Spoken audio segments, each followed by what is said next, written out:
Hi, this is Sandhya. Pan India సినిమాలకున్న craze ఏంటో ఈ మధ్య మనం చూస్తున్నాం కదా. ఈ మధ్య మన తెలుగు సినిమాలు పలానా సినిమాతో పాన్ ఇండియా లెవెల్లో క్రేజ్ సంపాదించుకుంటున్నాయి. పాన్ ఇండియా స్టైల్ అనేది స్టార్ట్ అయిందే పలానా హీరోతో అని మనం మాట్లాడుకుంటున్నాం కదా. కానీ మీకు తెలియని విషయం ఏంటంటే 70 ఏళ్ల క్రితమే మన తెలుగులో పాన్ ఇండియా ఆ కల్చర్ అనేది స్టార్ట్ అయింది. ఎలా అంటే ఆ సినిమా పేరు చండీరాణి.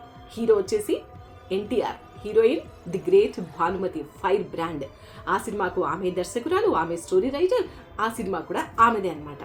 సో ఇప్పట్లాగా ఒక భాషలో సినిమా తీసేసి ఆ తర్వాత అన్ని భాషల్లో డబ్బింగ్ తూతు మాత్రంగా చెప్పిచ్చేసి రిలీజ్ చేసేసి దానికి ఒక పాన్ ఇండియా ముద్ర వేసేసి రిలీజ్ చేయడం కాదు.